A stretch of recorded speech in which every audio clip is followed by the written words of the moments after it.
Hello everyone, আসসালামু আলাইকুম। Back to my channel পাতার হাড়ি কুকিংস থেকে আপনাদেরকে জানাচ্ছি স্বাগতম। আশা করছি বন্ধুরা আপনারা সকলে ভালো আছেন, সুস্থ আছেন। বন্ধুরা, আপনাদের সাথে আজকে শেয়ার করব গুঁড়া আর চিংড়ি মাছ দিয়ে একটা দুর্দান্ত সবজির রেসিপি।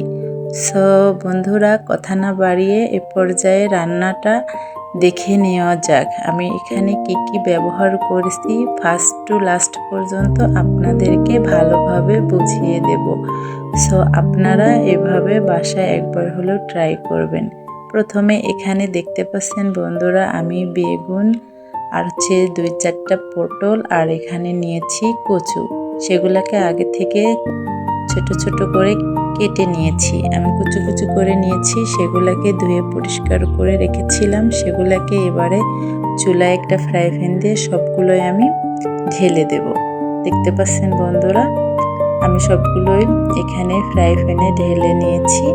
এবারে আমি বাকি উপকরণগুলো দিয়ে দেব। এখানে দেখতে পাচ্ছেন মিডিয়াম সাইজের 2টা আমি পেঁয়াজ নিয়েছি। তারপর এখানে হাফ চা চামচ রসুনের গুঁড়া আর হাফ চামচের থেকে একটু কম আদার গুঁড়া। তারপর এখানে দেব মরিচের গুঁড়া 1 চা চামচ, হলুদের গুঁড়া হাফ চা চামচ, জিরার গুঁড়া হাফ চা চামচ, স্বাদ মতো লবণ। তারপর রান্নার রেগুলার তেল এখানে আমি হাফ কাপ পরিমাণে ইউজ করব। এইটাতে যে আমি মাছটা দেব, সো এরকম করে আগে আমি ভালোভাবে মেখে নেব। বন্ধুরা, আপনারা আগে সবজিটা মাখানোর চেষ্টা করবেন, যেহেতু আমি গুঁড়া চিংড়ি গুঁড়া মাছ এখানে অ্যাড করব। সেই জন্য আমি আগে থেকে ভালোভাবে হাত দিয়ে এগুলাকে মেখে নিচ্ছি। আরও সামান্য পরিমাণের রেগুলার রান্নার তেল দিলাম। তারপর এখানে আমি গুঁড়া চিংড়ি আর গুঁড়া ছোট মাছটা অ্যাড করলাম, করে আলতো হাতে ভালোভাবে মিশিয়ে নেব সব উপকরণের সঙ্গে।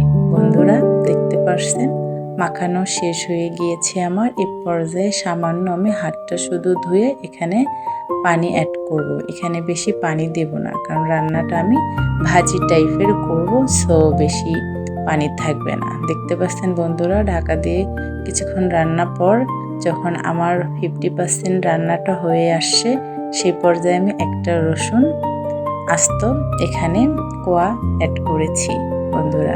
দিয়ে আমি একটু নেড়ে ছেড়ে নিয়ে আবারও 3 থেকে 4 মিনিট সবজিটাকে রান্না করে নেব।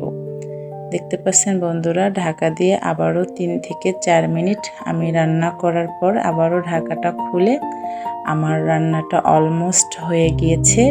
আমি এবারে আপনাদেরকে দেখিয়ে দেব। বন্ধুরা, আমার ভিডিওটা যদি আপনাদেরকে ভালো লেগে থাকে বন্ধুরা, অবশ্যই আমার চ্যানেলটাকে সাবস্ক্রাইব করে দেবেন। আজকের ভিডিও এ পর্যন্তই। ভালো থাকবেন, সুস্থ থাকবেন। আল্লাহ হাফেজ।